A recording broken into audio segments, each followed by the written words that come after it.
ইলাল্লাযীনা যালামু ফাতামাসসাকুমুন নার। আর আল্লাহ বলেছেন খবরদার তোমরা জালেমদের সঙ্গ হইও না, তোমরা জালেমদের সঙ্গী হইও না। তাহলে কি হবে? এই জালেমরা যেমন শাস্তি পাবে তোমাদেরকেও কিন্তু আগুন স্পর্শ করবে। তার মানে আল্লাহ বোঝাতে চেয়েছেন মুসলিম মূলত আগুনে যাওয়ার জন্য সৃষ্টি হয়নি।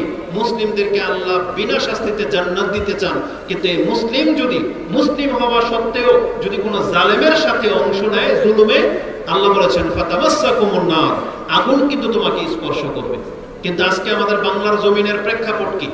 এই রাজনৈতিক কোন্দলকে কেন্দ্র করে আপনি যেটা দেখতে পাবেন, আজকেও যখন এখানে আসতেছিলাম গাজীপুর থেকে নিয়ে একটা লম্বা মাওনা পর্যন্ত সম্ভবত একটা রাস্তা ব্লক ছিল।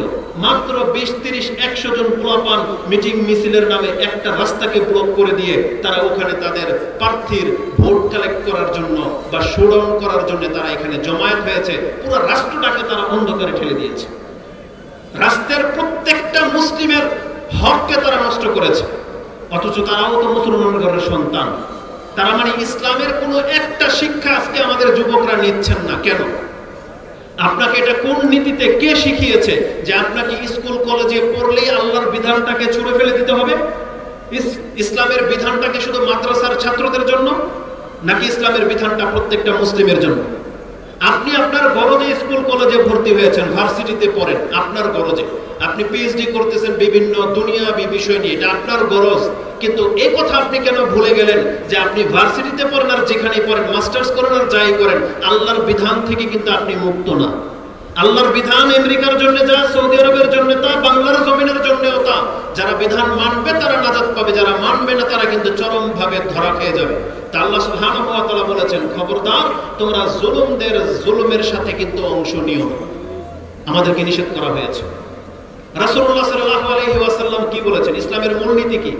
মুসনাদে আবু ইবনে মাজাহ একটা হাদিস আছে 2340 আপনি পেয়ে যাবেন। রাসূল বলেছেন যে আন্না রাসূলুল্লাহ সাল্লাল্লাহু আলাইহি ওয়াসাল্লাম কাদা, রাসূল এটাকে একবারে বিধিবদ্ধ ফয়সালা করে দিয়েছেন, আল্লাহ দারারা ওয়ালা দিরার।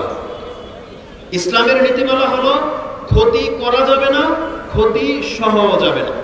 মানে আপনি কারো ক্ষতি করবেন এটা ইসলামে হারাম, আপনাকে কেউ ক্ষতি করবে আর বাকিরা সবাই তামসা দেখবেন এটাও হারাম। তার মানে পুরো বাংলার জমিনে আমি আর আপনি যেমন কারো ক্ষতি করার অধিকার রাখি না, তেমন বাংলার জমিনে যেখানেই ক্ষতি হচ্ছে আমরা চোখ বন্ধ করে মুখ ফিরিয়ে নিয়েছি, এটাও ইসলাম সাপোর্ট করে না। প্রত্যেকটা মুসলিমের উচিত নিজে ক্ষতি করা থেকে বাঁচিয়ে রাখবে, আর ক্ষতি হতে দেখলে সেটাকে প্রতিহত করার চেষ্টা করবে। কিন্তু আজকে আমাদের চরিত্র কোথায়? আজকে আমরা নিজেরা সেই ক্ষতিকর জিনিসের মধ্যে যুক্ত, আর বাধা দেওয়া তো দূরের কথা।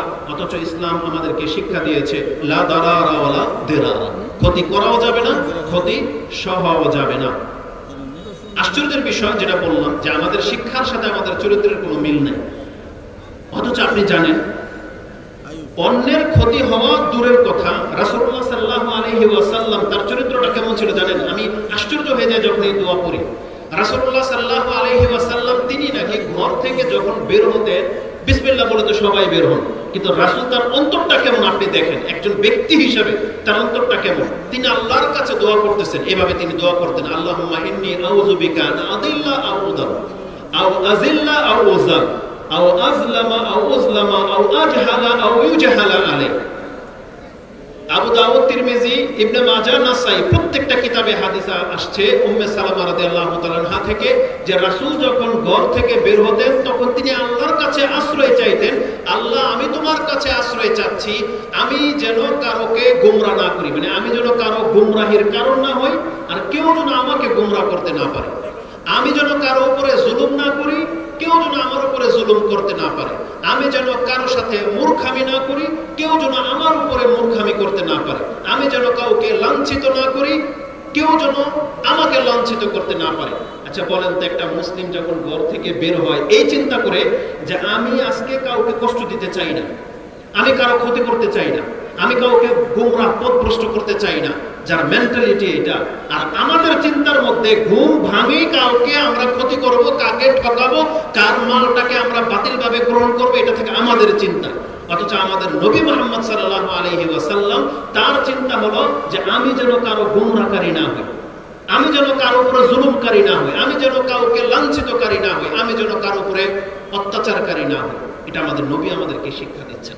অথচ সেই শিক্ষায় শিক্ষিত আপনি মুসলিম, অথচ আপনার প্রতিবেশী, আপনার ভাই আপনার উপরে সন্তুষ্ট না। আপনার চেহারা দেখলে সে রাগে মানে ফেটে পড়ে, অথবা আপনার চেহারা দেখলে সে ঘৃণায় সরে যায়। আমি যে অঞ্চলটাতে আসি তার পাশের বিল্ডিং, দেখতে লোকটা হ্যাংলা পাতলা, কিন্তু তার বয়স অনেক মোটা, আর প্রতিনিয়ত সে সামান্য ধুলাবালির জন্য যে ভাষা ব্যবহার করে আপনি আশ্চর্য হয়ে যাবেন, যেটা কোনো মুসলমানের ভাষা হতে পারে না। যে মানুষ মানুষকে এইভাবে কথা বলে, এটা কোনোদিন আপনি কল্পনা করতে পারবেন না। আপনি রাস্তাঘাটের মধ্যে চ্যাংড়া পোলাপানের সামনে দিয়ে যান, আপনি যদি ওকে ভদ্রতা সুলভ কিছু বলেন যে তোমরা এমনটা কেন করতেছো, রাস্তা ছেড়ে তো, দেখেন আপনাকে ও কি আচরণটা করে। আপনাকে ডাইরেক্ট বলবে যেন আপনার কাছে আপনি যান। এটা হচ্ছে বর্তমান যুগের জেনারেশন। অথচ আমাদেরকে ইসলাম শিক্ষা দেওয়া হয়েছিল যে বড়দেরকে আমরা সম্মান করব, ছোটদেরকে আমরা স্নেহ করব, কিন্তু আমাদের যুবকরা তাদের চরিত্রের সাথে এটা নেয়নি। তারা ইসলামের বিধানটাকে ছুঁড়ে ফেলে দিয়েছে।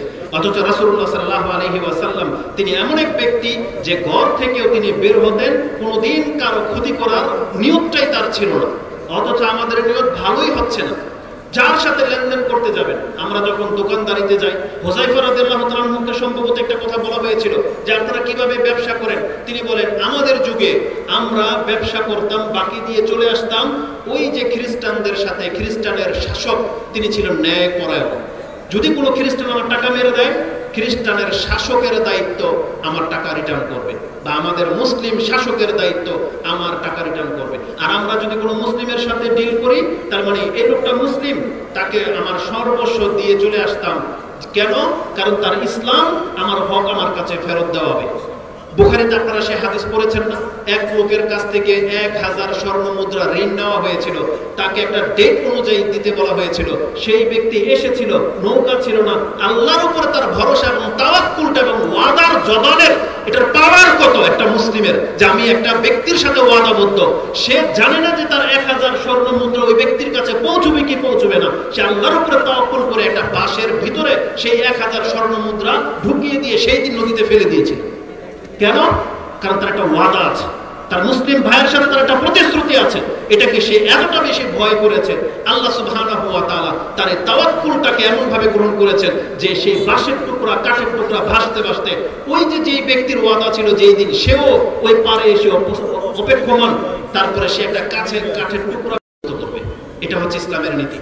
আল্লাহ সুবহানাহু ওয়া তাআলা বলে দিয়েছেন, কেউ যদি কোনো মুসলিমকে ঠকায় তাহলে অবশ্যই আল্লাহ সুবহানাহু ওয়া তাআলা তাকে ঠকাবে। এবং কেউ যদি কোনো মুসলিমের জন্য ওমান শাক্কাল্লাহু আলাইহি, কোনো মুসলিমের জন্য যদি কঠিন কিছু চাপিয়ে দেয়, আল্লাহ তার উপরে কঠিন কিছুই চাপাবে।